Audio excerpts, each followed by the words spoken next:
Hello and welcome to News Central TV. I'm Darshan Usman. The top stories this hour.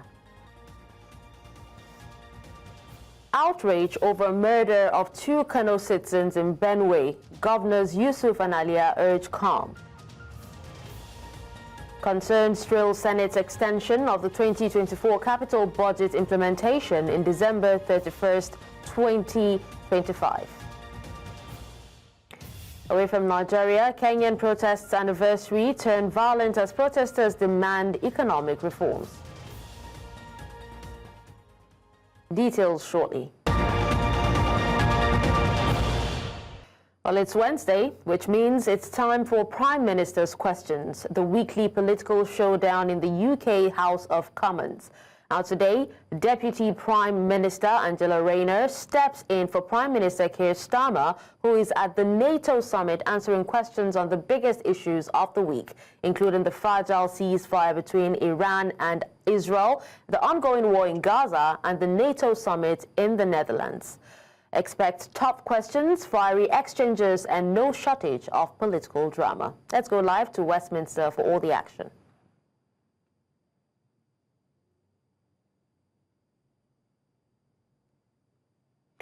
All right, in the absence of the feed, we have our international correspondent, Afia Hagan, joining us to give us an update of the main issues of the day. Thank you so much for joining us, Afia. Please go ahead and share with us what was discussed at the Prime Minister's Questions. Well, Prime Minister's Questions is just kicking off in Parliament behind me, and it's sure to be a fiery exchange today. Like you so rightly said, Deputy Prime Minister Angela Rayner is in for Keir Starmer today, who is at the NATO summit. And I'm absolutely sure the NATO summit is going to be one of the hot topics of discussion today, along with the 12-day-long conflict that's just ended between Iran and Israel. Of course, President Trump was key in brokering that peace deal. It's a fragile peace that is in effect at the moment. I'm sure that will be discussed today, along with the ongoing war in Gaza. It's something that's brought up a lot of questions in the past in Parliament. MPs so rightly asking about the UK arming Israel, as well as the amount of aid which is flowing into Gaza or not flowing into Gaza, as it were. And of course, civilians that are being killed when they are trying to get that aid, which is so desperately needed in the enclave. The UN saying this week that Israel is weaponizing the use of food in the enclave. So I'm sure those will be some of the top topics that will be discussed at Prime Minister's Questions, which is going on just now in Parliament. All right, Afia, we'll definitely get back to you. So let's connect with the Westminster for the questions. Signed up to oppose the government's welfare bill. They say that the bill is dangerously rushed and ill thought through.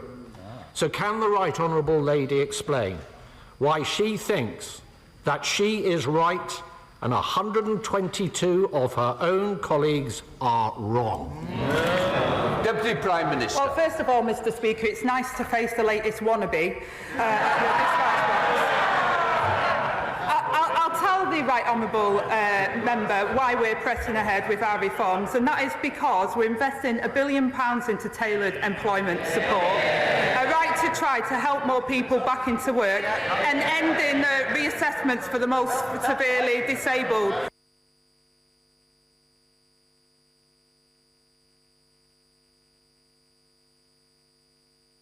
Who will never be able to work. Mr. Speaker, we won't walk away and stand by and abandon millions of people trapped in the failing system, left behind by him and his colleagues. Well, Mr. Speaker, the Right Honourable Lady completely sidestepped my question. She can't even defend her own government's policy. Can she at least assure the House that the vote on Tuesday will actually go ahead? Deputy Prime Minister. Mr. Speaker, I don't know if he sort of listened to what I said because I was reading off the script, but what I can tell him, and I don't need a script, we will go ahead on Tuesday. Well, there you have it, Mr. Speaker. There will be a vote in this House on Tuesday on the welfare bill, although many on the backbenches could be forgiven for thinking they've heard this before with the winter fuel payment, where they were marched up the hill, and we all know where that story ended. But, Mr. Speaker, on this side of the House, we are absolutely clear. We will help her to get their bill through if they can commit to actually reducing the welfare bill and getting people off benefits and into work. Can the right honourable lady make that commitment right now? Yes or no? Well, if ever we needed a reminder of the party opposite having no shames, it's their demands for this bill, Mr. Speaker. He demands a programme to help people into work, exactly what this bill does. After he left 1 in 8 young people out of the economy, he demands no new taxes from the party that raised taxes to record levels, and he demands further welfare savings, Mr. Speaker, from the man who was in charge as the welfare bill absolutely ballooned. They say cut welfare bill, they failed. They say cut people in work, they failed. They say no tax increases, they failed.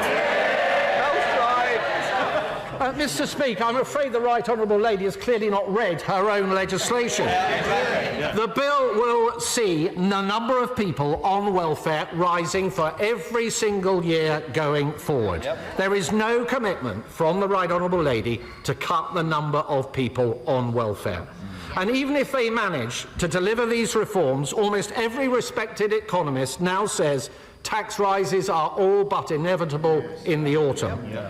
But after the budget, Mr. Speaker, the Chancellor said, and I quote, "I'm not coming back for more taxes." Mr. Speaker, British businesses have been hit again and again by Labour's economic mismanagement. They are desperate for certainty. So can the right honourable lady give them that certainty now and repeat to the House the Chancellor's promise not to raise taxes at the budget? Deputy Prime Minister. Well, Mr. Speaker, this is a bit rich. Unbelievable. Inflation above 11%. The biggest tax rises by their party. I take no lectures. And on this issue in particular, Mr. Speaker, they can't make their minds up. First they said our reforms were taking too long, then they say they were rushed, then their front bench said our measures were too tough, and now they say they need to be tougher. No plan, no idea. I wonder why their party was left in such a mess. Mr. Speaker, the whole House will have heard that the right honourable lady did not repeat the Chancellor's promise not to raise taxes. And Britain's businesses have today been put on notice. Tax rises are coming. Specifically, in her own area, despite Labour's promises to freeze council tax, the IFS says that the spending review will mean the biggest council tax increases in a generation, a £7 billion tax rise. And yet the Chancellor and the Prime Minister have repeatedly claimed that the government will not raise taxes on working people. So can I ask the right honourable lady, why doesn't she think that council tax is paid by working people? Deputy Prime Minister. Again, Mr. Speaker, I think you've got an absolute nerve when council tax rose every single year under their government. In fact, Mr. Speaker, I had to turn down the Tories on the LJ who wanted me to take away the precept to make sure that they could raise taxes above the 5%. We've kept it there, Mr. Speaker, while delivering money for local government where they had austerity, put taxes up and ruined the British economy. Well, Mr. Speaker, when you cut out the blather, isn't the reality that this Labour government has condemned us to higher taxes, more debt, fewer jobs, more pain for businesses right up and down our country? Borrowing up, unemployment up, inflation up. Yet the right honourable lady tells us the government's plan is working. It's not just me who isn't convinced, Mr. Speaker. The people behind her are not convinced either. And neither are the public. In fact, Mr. Speaker, I'm not even sure if the right honourable lady herself is convinced. So can I ask her, isn't she just a little embarrassed to be defending policies she doesn't even agree with herself? Deputy Prime Minister. Mr. Speaker, I'm embarrassed every week that somebody comes here from their opposition who doesn't apologise for the mess they left this country in. There was one party that crashed the economy and left families paying the price. We're putting working people first, Mr. Speaker. I'm proud. We've got a huge boost to the minimum wage, the biggest uplift to affordable housing in a generation, and expanding free school meals to 500,000 children. The Tories' choice, billions of pounds in unfunded tax cuts for the very wealthiest. We know where that gets us. It's the same old Tory failed approach. They haven't listened and they haven't learned a thing. Thank you, Mr. Speaker. Product Community High School in my constituency was forced to relocate to Washington after their just over 8-year-old building, built under the previous government, was found to have cracks in the infrastructure. This incredibly distressing news has required huge resilience and strength from the local community. So will my right honourable friend join me in paying tribute to the staff, to the parents, and most importantly to the students of Product Community High School, and join me in commending them for their hard work and dedication during this incredibly destabilising time? Deputy Prime Minister. Well, I will do, Mr. Speaker, and I thank my honourable friend for bringing this important issue to my attention. I can only imagine the disruption and challenges facing the school community. One of the shameful legacies of the party opposite was to leave schools across our country literally crumbling. We're fixing that with £20 billion of investment in school rebuilding programme over the next decade to rebuild over 750 schools, Mr. Speaker, and I know the Minister for Early Education will be happy to meet with him to discuss. Deputy Leader of the Liberal Democrats, Stacey Cooper. Thank you, Mr. Speaker. May I start by associating myself and my party with the remarks of the Deputy Prime Minister in calling for de-escalation in the Middle East, for the release of hostages and for the urgent aid to get into Gaza. We Liberal Democrats are opposed to the government's cuts to personal independence payments and carers' allowance. And with a growing rebellion on the government's own benches, it seems as though the government may be forced to push these cuts through with the support of the official opposition. The Deputy Prime Minister knows that some of those affected are still waiting for justice after the carers' allowance scandal saw thousands of innocent carers hounded for repayments. So can the Deputy Prime Minister give a cast-iron guarantee that if these cuts are pursued, that at the very least, not a single person will lose a penny until the carers' allowance scandal review has been completed and the recommendations implemented? Deputy Prime Minister.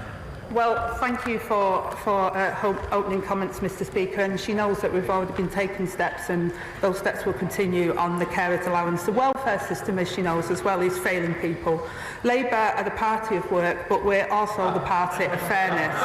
That's why our bill will deliver the largest permanent real terms increase to basic out-of-work support since the 1980s, invest in tailored employment support so that people can try work safely, Mr. Speaker, and to ensure that those that can never work are properly supported. Stacey Cooper. Thank you, Mr. Speaker. It's disappointing that the Deputy Prime Minister couldn't give that cast-iron guarantee, but if the government does pursue this bill next week, then we will pursue this matter on behalf of carers. Mr. Speaker, given the reports that the government is giving a green light to President Trump's demands for a state visit to be brought forward to September, does the Deputy Prime Minister agree that the UK should urgently convene talks with the White House in advance of that state visit in order to leverage that state visit to secure US guarantees for Ukraine, including the use of frozen Russian assets, and to secure a joint UK-US message to Putin that together our two countries will not let Putin win his illegal war? Deputy Prime Minister.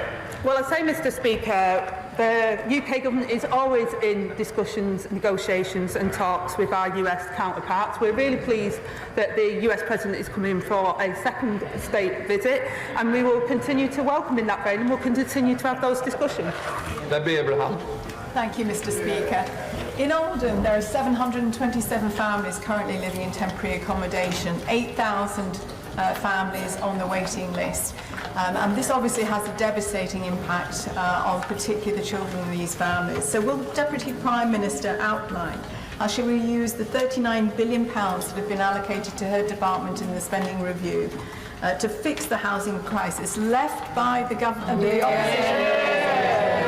So families in Oldham, Saddleworth and wider can get the affordable homes that they need.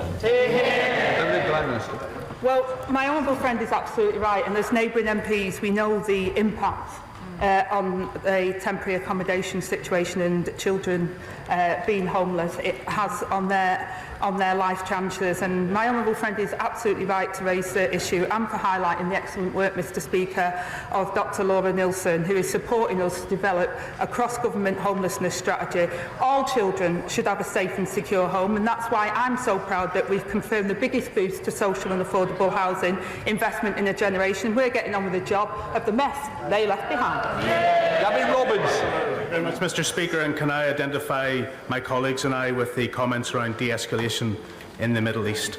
The Deputy Prime Minister, I hope, will condemn recent disorder in the streets of Northern Ireland, as the Prime Minister and indeed my colleagues have.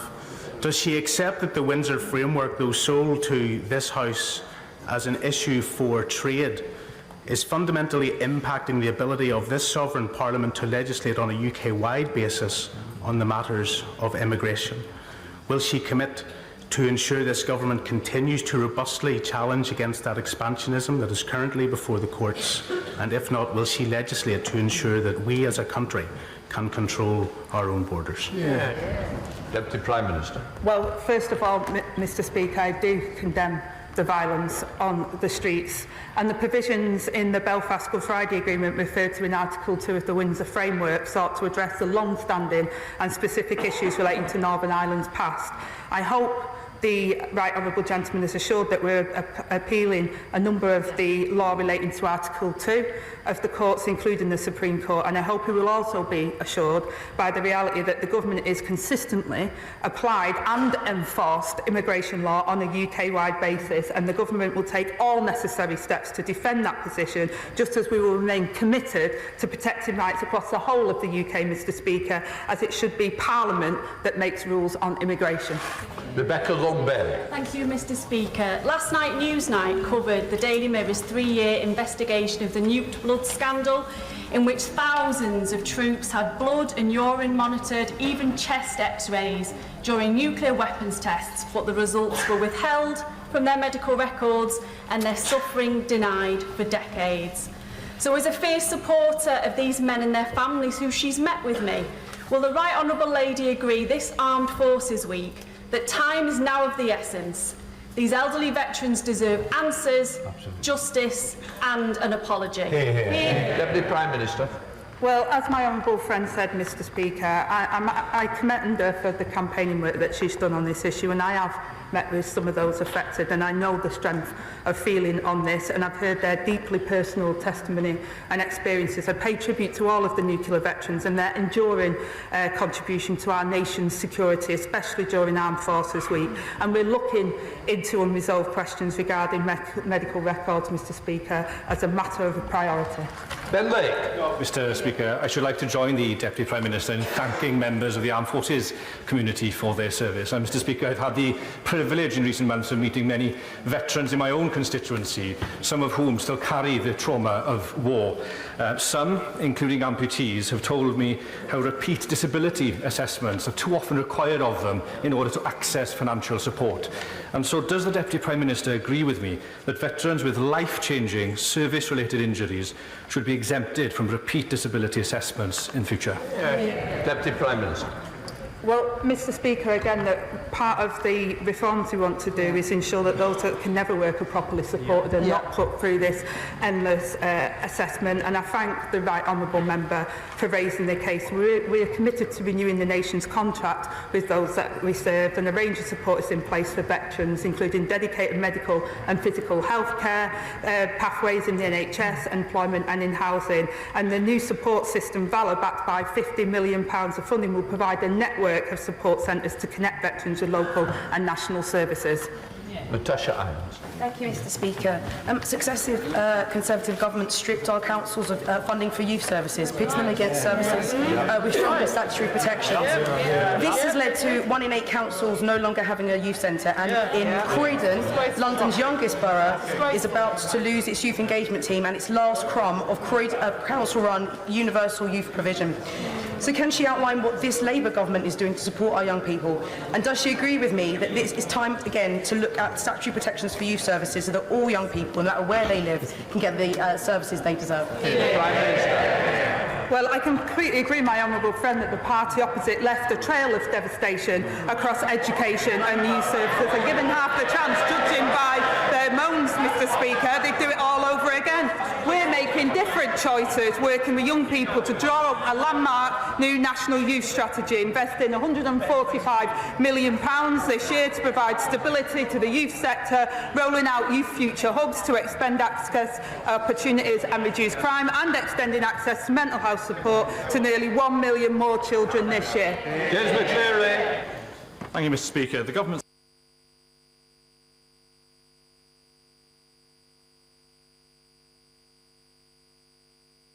expansion of funded childcare from September is welcome, but early years settings are facing a critical staffing crisis that could make.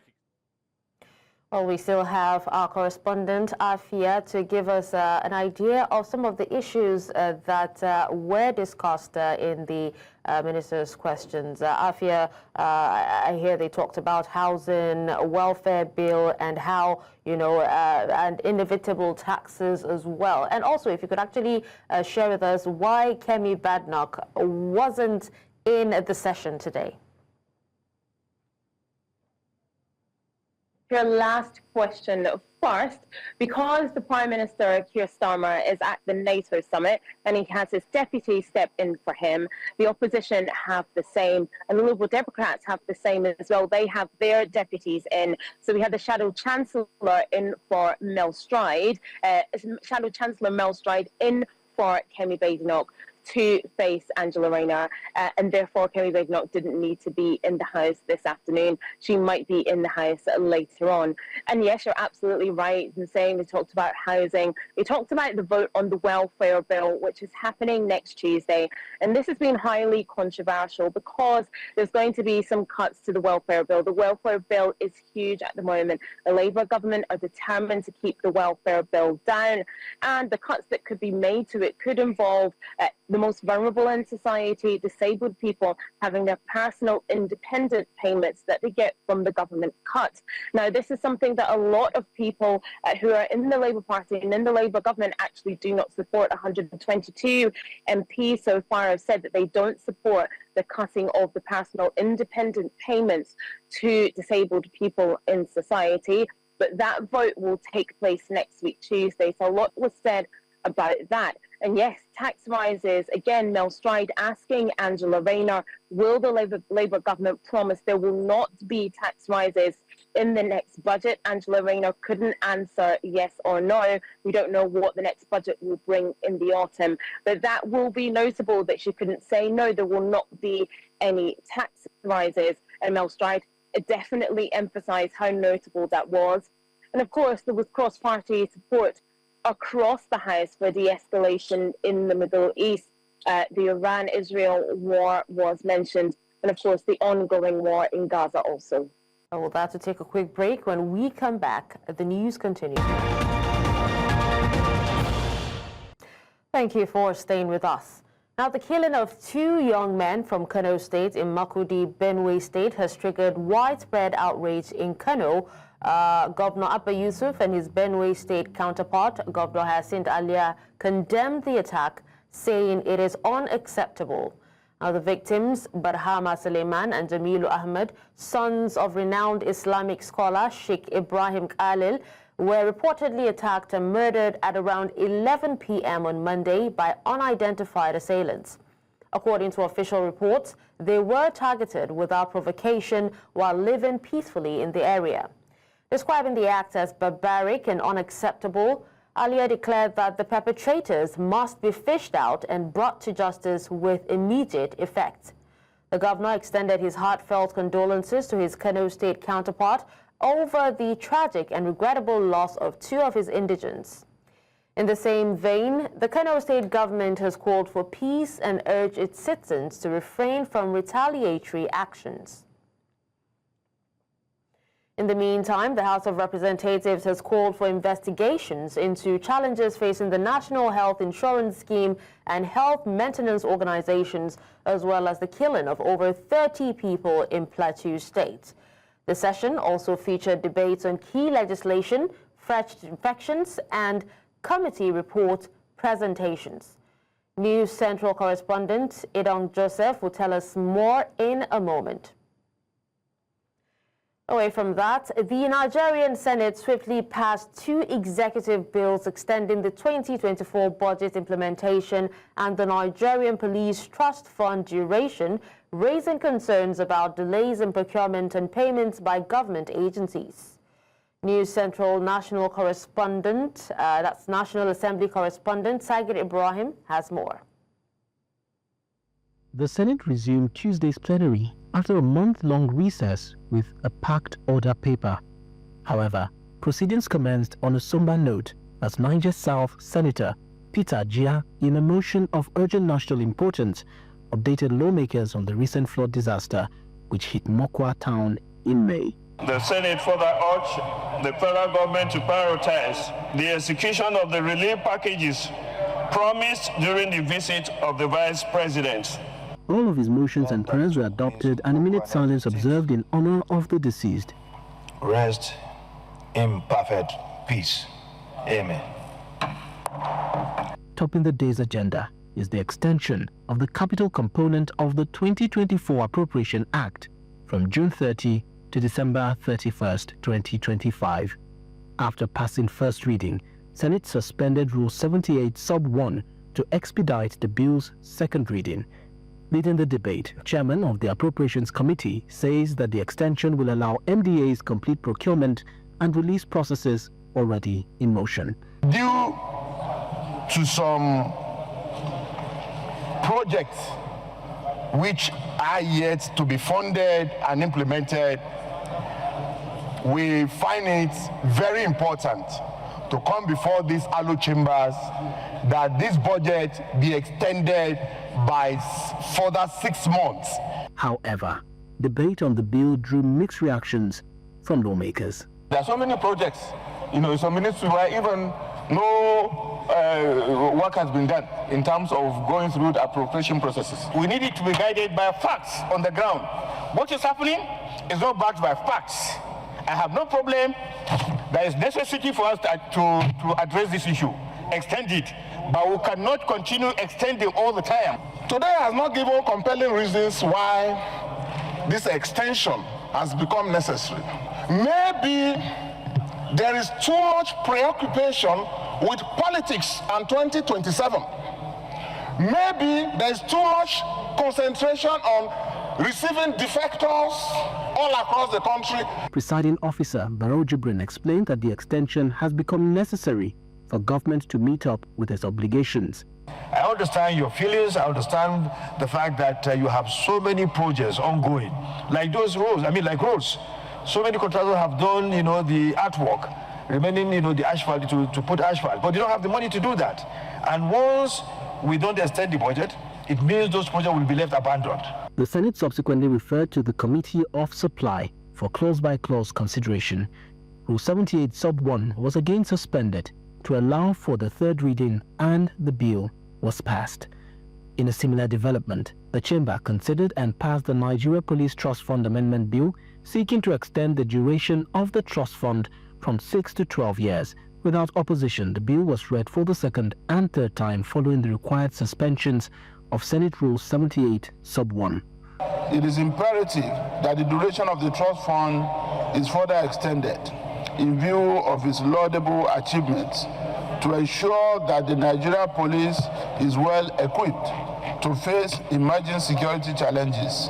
Both bills at various levels of legislation in the House of Representatives now awaits concurrence by the Green Chamber before heading to the President for assent. In Abuja for News Central, Sagir Ibrahim.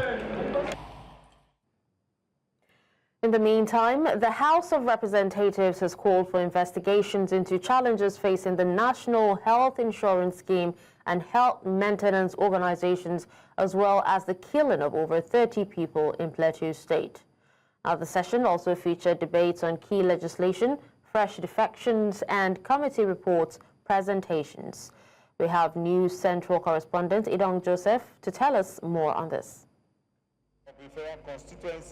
Resuming from a 3-week working recess, the House was immediately thrown into political tension with the announcement of defection of Peter Akpaki of the People's Democratic Party and Paul Nachi of the Labour Party, both to the ruling All Progressives Congress. My decision is predicated on the failure of my former party to resolve its debilitating internal crisis that has unbearably lingered for too long.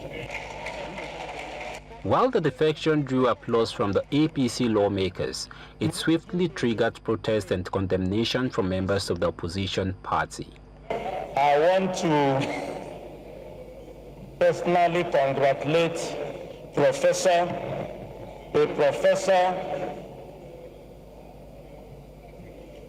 that decided, with all his research, decided to leave a party of ideology to a party that don't have ideology. Attention soon shifted to critical national concerns as Billy Osawaro moved a motion highlighting poor service rendered by the National Health Insurance Scheme and the health maintenance organizations. The NHIs and MHOs have faced numerous challenges, including low coverage, inadequate funding, and inefficient service delivery, as many Nigerians continue to face significant barriers. This subsequently led the House to mandate its Committee on Healthcare Services to investigate and report findings within 4 weeks. In another motion, Abdullahi Ango, representing Sabongari Federal Constituency in Kaduna State, called for an immediate investigation into the killings of some wedding-born travelers in Mangu local government area of Plateau State. The victims, who were unarmed civilians on a peaceful journey for a social event, were attacked, mobbed, and killed by unidentified persons. On the legislative front, a bill seeking to make agricultural science a compulsory subject in all public and private secondary schools in Nigeria scaled through second reading.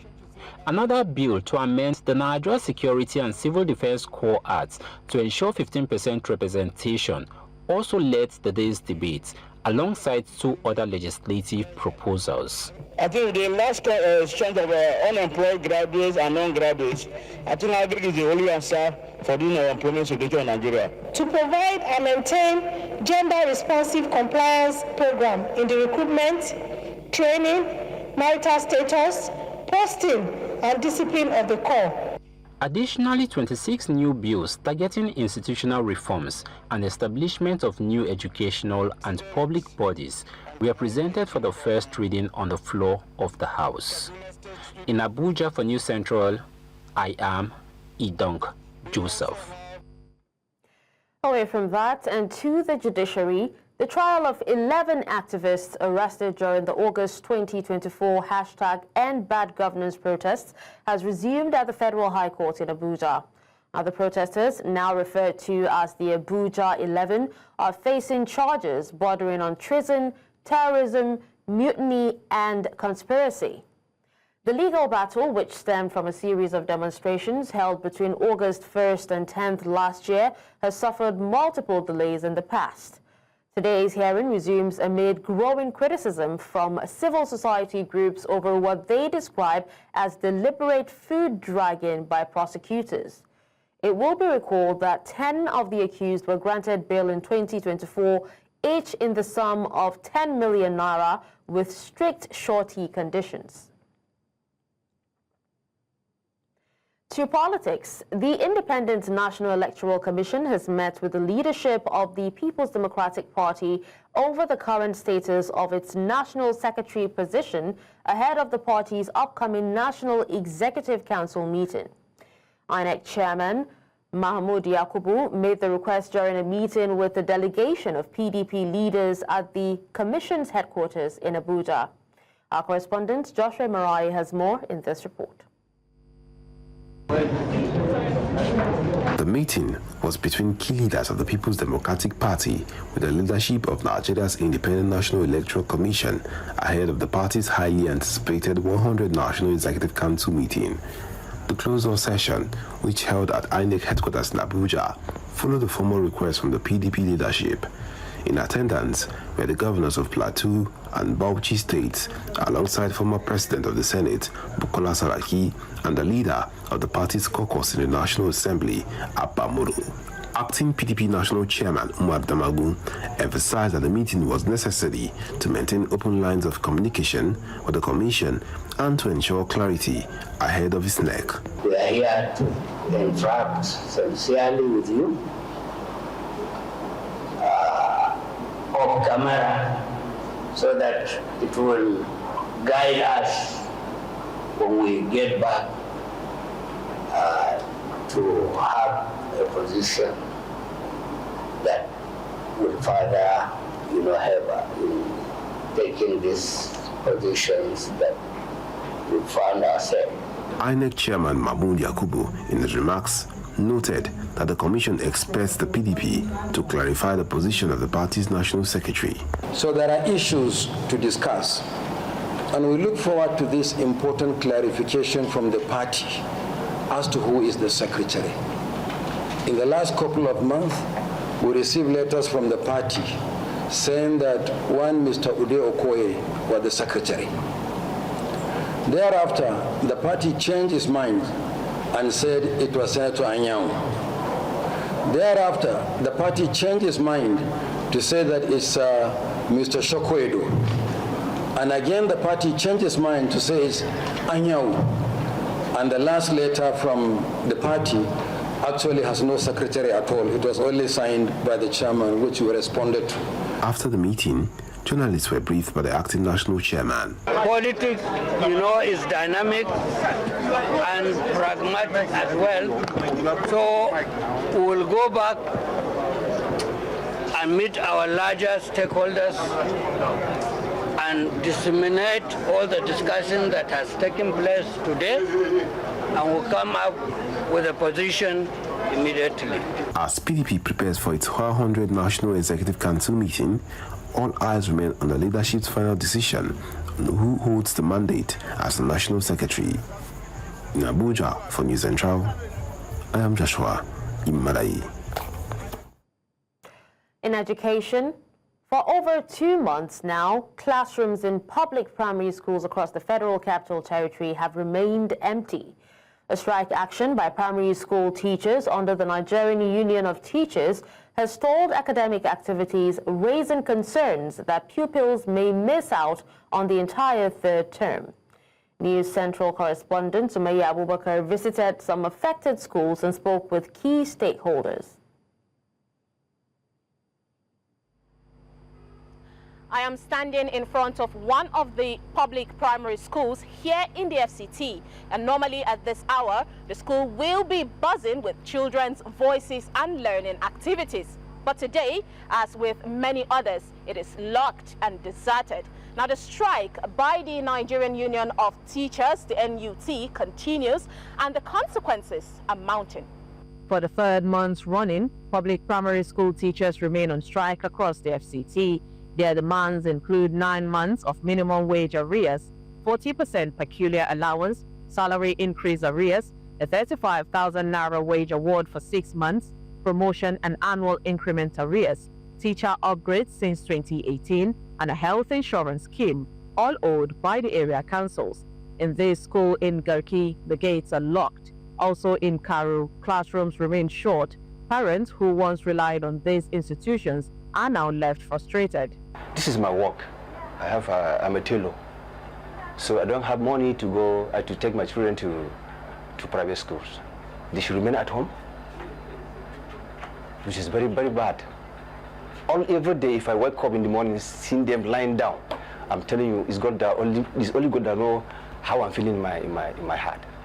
We are not happy. We are the masses. We are suffering. The things are too much for us. So we are begging the government and all other people, officials that are responsible for this, to help and look into the teachers' needs. The Nigeria Union for Teachers FCT chapter says implementation of their demands has been slow, with little commitment shown by key authorities. We continue to look at the situation. Is it that the government has haven't they gotten priorities for education? For them to have allowed teachers to remain at home for close to 3 months? No genuine efforts to show that they are trying to do something that teachers will be able to bring a shine of relief? Efforts to reach area council officials were unsuccessful. The aide of the AMAC chairman, Kingsley Madaki, said only Alban Chair, the Ladi Chair, could speak, but refused to share his contact. He says that the Algon Chair is currently indisposed as all council chairmen are preparing for the APC primaries on Wednesday, June the 25th. Education experts warn that if the impasse is not resolved quickly, primary school pupils may lose the entire third term, a disruption that could affect their academic progression. The primary school teacher today in FCT and Nigeria at large is seen as a nobody because of the nonchalant attitude of the government towards primary school education. And I want to make a call to the President, to the National Assembly, and to everyone at the helms of affairs that has something to do concerning this to quickly act, because we are sitting on a time bomb. With little progress from the councils and silence from key officials, the fate of thousands of pupils hangs in uncertainty. With no definite timeline for resolution, the question remains, how long will these pupils continue to be out of school? There are calls on the FCT administration and the area councils to act fast before this becomes an educational emergency. In Abuja, for News Central, Sumaya Abubakar. Coming up after the break. Police fire tear gas as protesters demand economic reforms in Kenya. We'll tell you more in a moment. Join us again.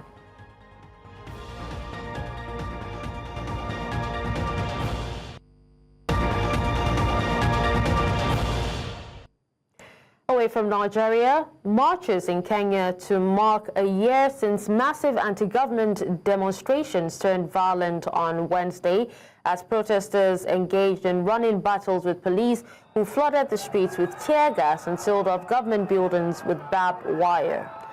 Crowds gathered to denounce rising living costs and demand political accountability. A riot police responded with tear gas as tensions escalated, while many demonstrators held their ground, chanting and waving placards. The anniversary protest reignites memories of last year's unrest, which shocked the nation and drew global attention. Security forces were heavily deployed across key areas of the capital. Rights groups are urging restraint and peaceful engagement from all parties. Today's events reflect growing frustration among Kenyans who say the government has failed to address their concerns over economic hardship and governance.